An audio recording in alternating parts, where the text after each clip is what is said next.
Hello friends, तो कैसे हैं आप लोग। मैं उम्मीद करता हूं कि आप लोग बहुत ही अच्छे होंगे, बहुत ही मस्त होंगे। तो आइए दोस्तों, आज हम बेसिकली पढ़ने वाले क्लास 10 साइंस का चैप्टर 1 जो कि है रासायनिक अभिक्रियाएं एवं समीकरण।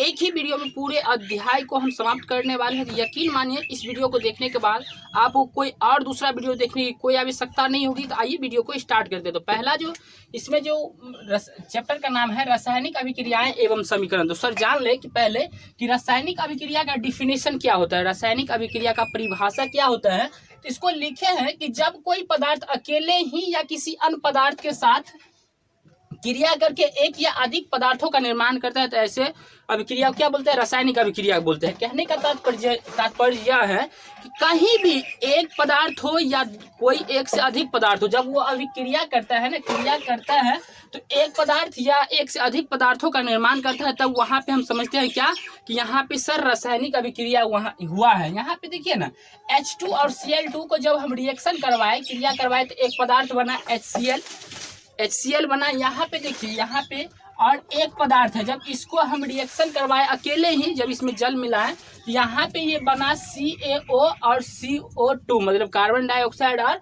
कैल्शियम ऑक्साइड में ये टूट गया। मतलब ये दो पदार्थों का युग एक वो बनाया और यहाँ पे एक जटिल पदार्थ था, जब ये ब्रेक हुआ तो दो पदार्थों का निर्माण किया। तो यहाँ से हम उदाहरण से समझ सकते हैं कि यहाँ पे कौन सा अभिक्रिया हुआ है, तो रासायनिक अभिक्रिया यहाँ पे हुआ है। उसके बाद सर आगे देखते हैं कि हम कैसे समझते हैं कि इस वातावरण में कैसे समझेंगे कि यहाँ पे रासायनिक अभिक्रिया हुआ है कि नहीं हुआ है। तो इसका जो हम चार गो स्टेट है, मतलब चार गो लक्षण है, इस चारों में से कोई एक भी लक्षण दिखाई दे ना, तो वहां पे हम समझ जाते हैं सर कि यहाँ पे कोई ना कोई रासायनिक अभिक्रिया हुआ है। कहीं पर अगर अवस्था में परिवर्तन दिखाई दे, अवस्था में परिवर्तन का मतलब है कि कोई भी तत्व या यौगिक या मतलब कोई भी पदार्थ अगर वो ठोस है तो वहां पे वो द्रव हो जाए, या द्रव है तो वो गैस हो जाए, तो वहां पे हम समझते हैं कि अवस्था में परिवर्तन हुआ है, मतलब यहाँ पे रासायनिक अभिक्रिया हुआ है। उसके बाद क्या सब आगे देखते हैं कि दूसरा है जो लक्षण है वो है सर रंग में परिवर्तन। तो रंग में परिवर्तन बोले तो कहीं पर भी रंग में, कहने का मतलब है कि आयरन में जब जंग लगता है तो उसमें कलर में परिवर्तन आ जाता है, तो वहां हम समझते हैं क्या कि यहाँ पे रासायनिक अभिक्रिया हुआ है। उसके बाद है कि गैस का उत्सर्जन। कोई जब हम रिएक्शन करवाते हैं, जैसे कहने का मतलब है कि अगर बहुत बड़ा मतलब क्या बोलते हैं, वन में अगर जो आग लग जाता है तो एक प्रकार का वो क्या है, मतलब रासायनिक अभिक्रिया ही है। वहां पे जब आग लगा तो वहां पे बहुत अधिक मात्रा में गैस का उत्सर्जन होता है, तो वहां हम समझते हैं क्या कि यहाँ पे रासायनिक अभिक्रिया हुआ है। उसके बाद होता है सर तापमान में परिवर्तन। तापमान में परिवर्तन मतलब CaCO3 में जब हम जल को मिलाते हैं तो वहां पे बहुत अधिक मात्रा में क्या निकलता है, तापमान निकलता है। तो यहाँ पे चार गो लक्षण है, इस चारों में से कोई भी एक लक्षण कहीं पे दिखाई दे सर, तो वहां पे हम समझते हैं क्या कि रासायनिक अभिक्रिया हुआ है। क्या बोले मैंने, बोला कि अवस्था में परिवर्तन हो या रंग में परिवर्तन हो या गैस का उत्सर्जन हो या तापमान में परिवर्तन हो, तो वहां पे हम समझते हैं क्या सर कि यहाँ पे रासायनिक अभिक्रिया हुआ है। उसके बाद जो हम समझते हैं सर कि इसका जो है ना दैनिक जीवन में क्या उदाहरण है, इसका कुछ उदाहरण दैनिक जीवन में बताइए क्या क्या कहाँ हम समझते हैं कि रासायनिक अभिक्रिया हुआ है। तो यहाँ पे जैसे देखिए कि पहला उदाहरण लिए है कि दूध से दही का बनना, मतलब दूध को जब हम जमाते हैं वो तो दही में परिवर्तन हो जाता है, तो ऐसे अभिक्रिया क्या बोलते हैं, मतलब रासायनिक अभिक्रिया बोले तो उसको हम पुनः दूध नहीं बना सकते, दही को फिर भी रिटर्न हम दूध नहीं बना सकते, तो ऐसे अभिक्रिया को रासायनिक अभिक्रिया, जैसे दूध को दही का बनना। उसके बाद है भोजन का पचना, एक रासायनिक अभिक्रिया है।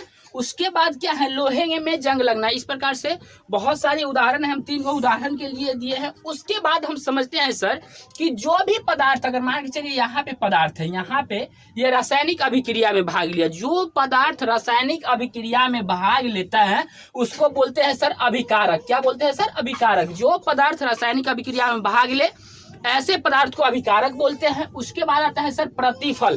प्रतिफल कहने का मतलब है कि क्रिया के बाद, मतलब अभिक्रिया के फल स्वरूप जिस पदार्थ का क्या निर्माण होता है उसे क्या बोलते हैं, प्रतिफल, या इसको इंग्लिश में बोले तो प्रोडक्ट बोलते हैं, और अभिकारक को इंग्लिश में बोले तो रिएक्टेंट बोलते हैं।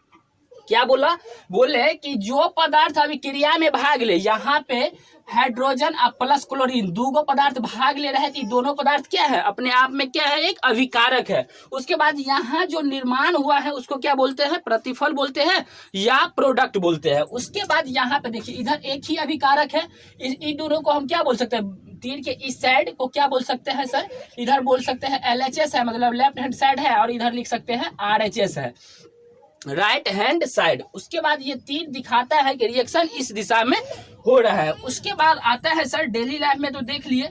उसके बाद आता है क्या कि रासायनिक अभिक्रिया के प्रकार कितने हैं। रासायनिक, यहाँ पहले हम देख लेते हैं कि रासायनिक समीकरण क्या है। रासायनिक समीकरण बोले तो रासायनिक अभिक्रिया में भाग लेने वाले पदार्थों को संकेतों एवं सूत्रों की सहायता से संक्षिप्त निरूपण करना ही रासायनिक समीकरण कहलाता है। कहने का मतलब है रासायनिक समीकरण जो होता है ना, तो उसको हम पहले क्या लिखते हैं, सब समीकरण में लिखते हैं, पहले वाक्य समीकरण में लिखते हैं। यहाँ पे हम लिख सकते थे हाइड्रोजन और क्लोरीन को अभिक्रिया करवाए तो यहाँ पे क्या बना, हाइड्रोक्लोरिक अम्ल बना। मतलब यहाँ पे इसको हम पहले वाक्य में लिखते हैं, उसके बाद शब्द में लिखते हैं। तो यहाँ पे लिखे हैं कि रासायनिक अभिक्रिया में भाग लेने वाले पदार्थों को संकेतों एवं सूत्रों की सहायता से संक्षिप्त निरूपण करना ही रासायनिक अभिक्रिया कहलाता है। यहाँ पे जैसे देखिए मैग्नीशियम है, Mg है, मैग्नीशियम इसको हम लिखते तो, लेकिन इसको हम क्या सिंबल से लिखे हैं, इसका जो सिंबल है प्रतीक है, इससे लिखा है कि मैग्नीशियम को Mg लिखते हैं।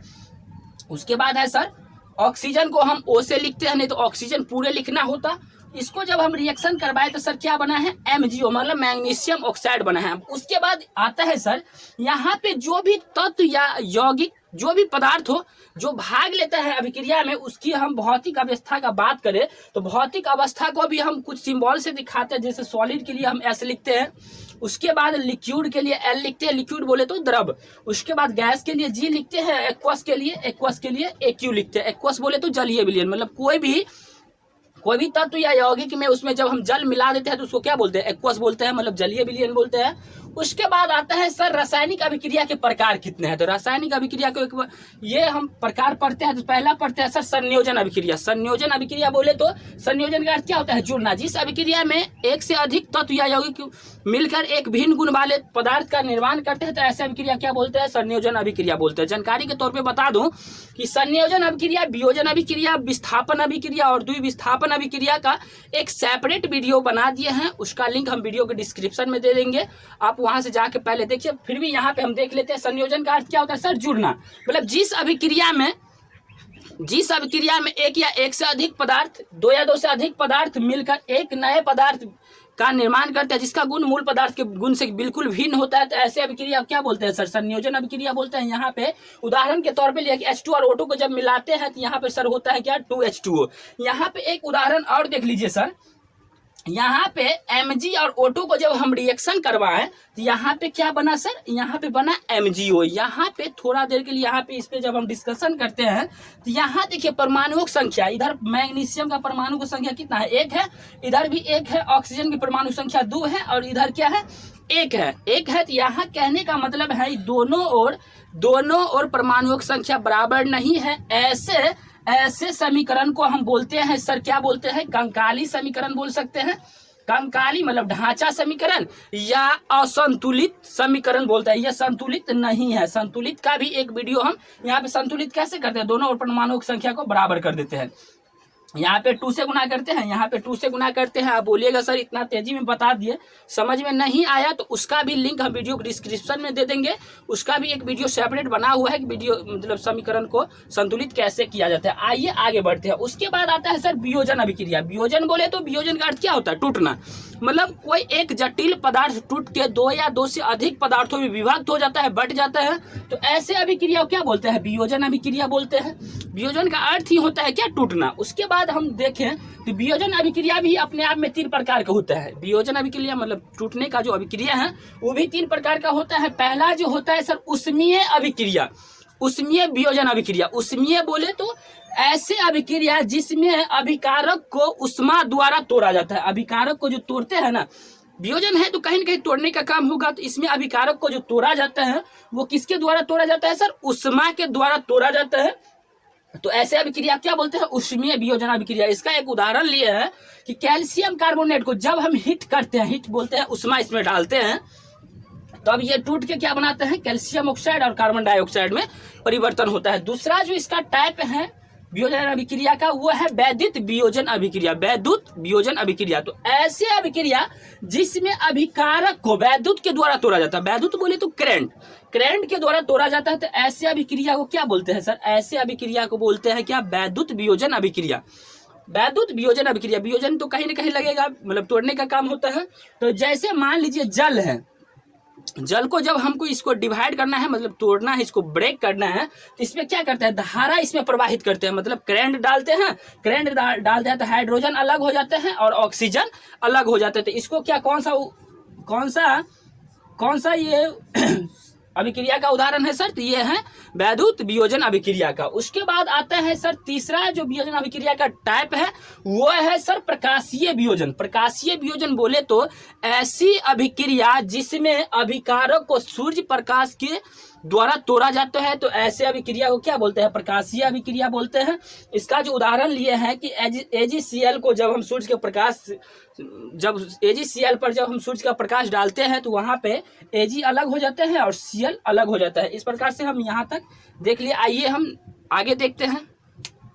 आगे है सर विस्थापन अभिक्रिया। विस्थापन अभिक्रिया मतलब अधिक क्रियाशील तत्व कम क्रियाशील तत्व को उसके यौगिक से क्या कर देता है, विस्थापित कर देता है।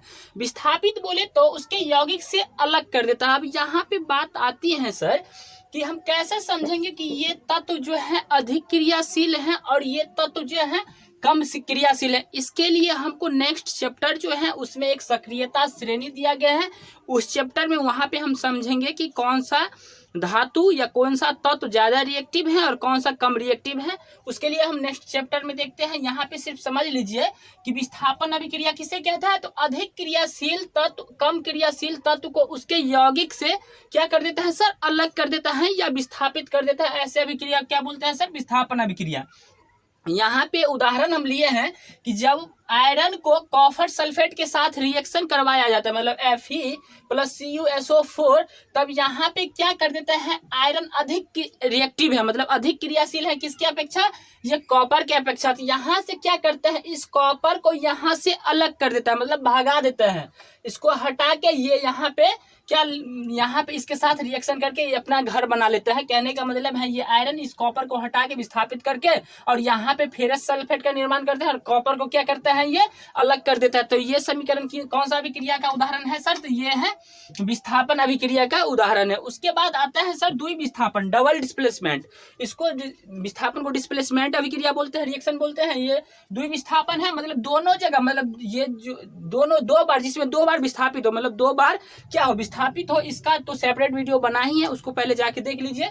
दो बार विस्थापित हो तो ऐसे अभिक्रिया क्या बोलते हैं, डबल डिस्प्लेसमेंट। यहाँ पे देखिए ना Na2SO4 + BaCl2 को जब रिएक्शन करवाए तो यहाँ पे देखिए, यहाँ पे क्या किया है ये कि ये Na को हटा के Na2 को हटा के ये यहाँ पे बेरियम आ गया है, SO4 के साथ सल्फेट के साथ ये बेरियम आ गया है। उसके बाद ये NaCl जो है क्लोरीन के साथ आ गया, यहाँ पे 2NaCl। यहाँ पे दोनों जगह पे क्या हुआ है, विस्थापित हुआ है। तो इसको हम क्या, दो बार जो विस्थापित हुआ तो इसको क्या बोलते हैं सर, द्विविस्थापन अभिक्रिया। उसके बाद आता है सर उपचयन अभिक्रिया। इसका भी सेपरेट वीडियो है, सबका सेपरेट वीडियो, जो वीडियो है इसका सेपरेट अलग अलग वीडियो, उसका हम लिंक डिस्क्रिप्शन में दे देंगे, वहां से जाके देख लीजिएगा। उपचयन अभिक्रिया सिर्फ समझिए, यहाँ पे उपचयन बोले तो जिस अभिक्रिया में ऑक्सीजन का वृद्धि हो या हाइड्रोजन का ह्रास हो। कहने का मतलब जिस अभिक्रिया में ऑक्सीजन की वृद्धि हो या हाइड्रोजन की ह्रास हो, ये दोनों में से कोई एक परिवर्तन दिखे तो वहां पे हम समझते हैं, क्या समझते हैं सर, यहाँ पे उपचयन अभिक्रिया हुआ है। यहाँ पे देखिए ना, जब कार्बन को ऑक्सीजन के साथ रिएक्शन करवाया जाता है तो यहाँ क्या चीज निर्माण होता है, कार्बन डाइऑक्साइड। यहाँ पे देखिए ना, ऑक्सीजन में वृद्धि हुआ है ना, ये दोनों अलग था, यहाँ पे ऑक्सीजन में वृद्धि हुआ है। तो यहाँ पे हम समझते हैं कि कौन सा अभिक्रिया है सर, ये है उपचयन अभिक्रिया का उदाहरण। उसके बाद आगे देखते हैं अपचयन अभिक्रिया। अपचयन अभिक्रिया इसका सेम उल्टा है, मतलब विपरीत है। इसमें क्या होता है, इसमें ऑक्सीजन जुड़ता था, इसमें हाइड्रोजन जुड़ेगा, और ऑक्सीजन की कमी होगी, इसमें क्या होता था, हाइड्रोजन की कमी होती थी। यहाँ पे इसका उल्टा हो गया। ऐसे अभिक्रिया को क्या बोलते हैं, अपचयन अभिक्रिया। उपचयन और अपचयन, इसमें कंफ्यूजन नहीं होना है। उपचयन में ऑक्सीजन जुड़ता है, हाइड्रोजन की कमी होती है, और अपचयन में हाइड्रोजन जुड़ता है और ऑक्सीजन की कमी होती है। अब जब ये दोनों अभिक्रिया एक साथ कहीं पे दिखे, कोई भी समीकरण में एक साथ दिखे, तो वहां पे हम समझते हैं क्या, ये दोनों को कॉम्बिनेशन फॉर्म को क्या बोलते हैं सर, रेडॉक्स अभिक्रिया। रेडॉक्स अभिक्रिया, इसका तो ये तीनों का तो एक सेपरेट वीडियो अलग से है ही, पर यहाँ पे समझ ले, जब ये अपचयन अभिक्रिया और उपचयन अभिक्रिया एक साथ हो तो वहां पे हम समझते हैं सर क्या, वहां पे रेडॉक्स अभिक्रिया हुआ है। यहाँ पे एक उदाहरण के साथ हम समझते हैं। यहाँ पे देखिए क्यूप्रिक ऑक्साइड मतलब CuO प्लस H2 को जब हम रिएक्शन करवाते हैं तो यहाँ निर्माण होता है sir copper plus H2O, copper plus H2O। यहाँ पे देखिए ना, ये कॉपर यहाँ था ऑक्सीजन के साथ, यहाँ पे ऑक्सीजन की कमी हुई, यहाँ पे ऑक्सीजन की कमी हुई, जहाँ पे ऑक्सीजन की कमी हुई कौन सा अभिक्रिया हुआ सर, ये अपचयन अभिक्रिया हो गया। उसके बाद यहाँ पे देखिए ना, यहाँ पे H2 अलग था, लेकिन यहाँ पे दिख रहा है क्या कि H2 के साथ क्या है सर, H2 के साथ O भी आ गया, मतलब ऑक्सीजन में वृद्धि हुई है। तो यहाँ पे कौन सा अभिक्रिया हुआ है, उपचयन अभिक्रिया, और दोनों अभिक्रिया एक साथ हुआ है, इसलिए इस अभिक्रिया को क्या बोलेंगे सर, रेडॉक्स अभिक्रिया। उसके बाद आते हैं सर कि उपचयन अभिक्रिया। उसके बाद यहाँ पे एक और पढ़ते हैं कि तापमान के आधार पे भी रासायनिक अभिक्रिया का कुछ प्रकार होता है। ये दो प्रकार का होता है, एक होता है सर ऊष्माक्षेपी अभिक्रिया और एक होता है ऊष्माशोषी अभिक्रिया। बहुत आसान है इस अभिक्रिया को भी समझना। कहने का मतलब है जिस अभिक्रिया में उत्पाद के साथ साथ ऊष्मा का उत्सर्जन हो, मतलब जिस अभिक्रिया में उत्पाद के साथ साथ ऊष्मा वहां पे निकलता हो, तो ऐसे अभिक्रिया को क्या बोलते हैं सर, ऊष्माक्षेपी। नाम से ही क्लियर है ना, ऊष्माक्षेपी अभिक्रिया। उसका उदाहरण लेते हैं कि प्राकृतिक गैस मतलब मीथेन को जब CH4 प्लस O2 को रिएक्शन करवाते हैं तो यहाँ पे क्या बनता है सर, कार्बन डाइऑक्साइड बनता है, प्लस में H2 बनता है, और प्लस में क्या बनता है सर, ऊष्मा बनता है। यहाँ पे ऊष्मा निकल रहा है, इसको तीर से इंडिकेट कर देते हैं, यहाँ पे ऊष्मा निकल रहा है, तो यहाँ पे समझते हैं क्या कि ऊष्माक्षेपी अभिक्रिया होता है। उसके बाद सेम आता है कि ऊष्माशोषी अभिक्रिया। ऊष्माशोषी अभिक्रिया क्या होता है, तो जिस अभिक्रिया में अभिकारकों को, जो अभिक्रिया में भाग लेते हैं, जिस अभिक्रिया में अभिकारकों मतलब रिएक्टेंट को तोड़ने के लिए ऊष्मा की आवश्यकता होती है, ऐसी अभिक्रिया क्या बोलते हैं सर, तो ऐसे अभिक्रिया को बोलते हैं सर ऊष्माशोषी अभिक्रिया। कौन सा अभिक्रिया, तो ऊष्माशोषी अभिक्रिया। यहाँ पे उदाहरण लिए हैं कि जब कैल्शियम कार्बोनेट को जब हम तोड़ते हैं तो तोड़ने के लिए हमको क्या चाहिए, ऊष्मा की एनर्जी की मतलब हीट की। यहाँ पे क्या होता है, हीट की जरूरत होती है। जब इसमें हम हीट डालते हैं, ऊष्मा डालते हैं, तो ये दो पार्टों में ब्रेक हो जाता है, कैल्शियम ऑक्साइड हो जाता है और एक क्या होता है, कार्बन डाइऑक्साइड में ये विभक्त हो जाता है। तो यहाँ पे ऊष्मा की आवश्यकता हुई, इसलिए इस अभिक्रिया क्या बोलते हैं सर, ऊष्माशोषी अभिक्रिया बोलते हैं। उसके बाद आते हैं कि ये जो उपचयन अभिक्रिया है ना, तो उपचयन अभिक्रिया के मतलब प्रभाव क्या सब पड़ता है, इसका इफेक्ट क्या सब है यहाँ पे दैनिक जीवन में। तो यहाँ पे देखते हैं, एक देखने को मिलता है संक्षारण। संक्षारण को पहले हम डिफाइन कर देते हैं, उसके बाद उसका उदाहरण देखेंगे। संक्षारण बोलते हैं कि जब कोई धातु आर्द्रता, वायु, नमी, पानी अथवा अम्ल के संपर्क में आ जाता है, जब कोई धातु आर्द्रता, वायु, नमी, पानी तथा जल के संपर्क में आ जाता है, तब धातु संक्षारित हो जाता है। उस पर देखते नहीं है कि जंग लग जाता है। जैसे इसका उदाहरण लिए हैं कि लोहे पर जंग का लगना, तो वहां पे समझते हैं ना कि संक्षारित हो गया, मतलब लोहा वहां पे खराब हो गया, संक्षारित हो गया। या देखते हैं कि चांदी पर काली परत का चढ़ जाना, चांदी पे, सिल्वर पे क्या देखते हैं कि काली परत चढ़ जाता है, तो वहां पे हम समझते हैं क्या कि ये चांदी जो है ना संक्षारित हो गया। उसके बाद देखते हैं कि तांबे के कोई भी बर्तन रहता है ना, उस पर कुछ हरी परत जम जाता है, तो वहां पे हम समझते हैं क्या कि ये तांबा का जो बर्तन है ना, ये संक्षारित हो गया। उसके बाद देखते हैं अगला जो है वो है सर विकृत गंधिता। विकृत गंधिता यहाँ या इसका जो डिफिनेशन दिए हैं वो ये दिए हैं कि वसा युक्त एवं तैलीय खाद्य पदार्थ, वसा युक्त या तैलीय खाद्य पदार्थ बोले तो जो खाने वाला पदार्थ है, पदार्थ वायु के संपर्क में आने पर उपचयित हो जाता है। क्या हो जाता है सर, उपचयित हो जाता है, जिससे उसके स्वाद एवं गंध में परिवर्तन हो जाता है। जिसके कारण क्या होते हैं, उसके स्वाद एवं गंध में परिवर्तन हो जाते हैं। अब एक यहाँ पे हम लेते हैं उदाहरण कि जब बंद पैकेट, जब चिप्स सब का जो पैकेट रहता है ना, तो उसमें जो उतना दिन तक रहता है पदार्थ, तैलीय पदार्थ तो रहता है, तो वो पदार्थ क्यों नहीं खराब होता है, तो वहां पे सर दिया जाता है, उसमें नाइट्रोजन गैस भर दिया जाता है, जिसके कारण क्या हो जाता है, वो खराब नहीं होता है। इस प्रकार से हम पहले चैप्टर को समाप्त किए। अगर वीडियो पसंद आया हो तो वीडियो को लाइक करें, चैनल को सब्सक्राइब करें, दोस्तों के साथ शेयर करें। फिर मिलते हैं नेक्स्ट वीडियो में, तब तक के लिए धन्यवाद।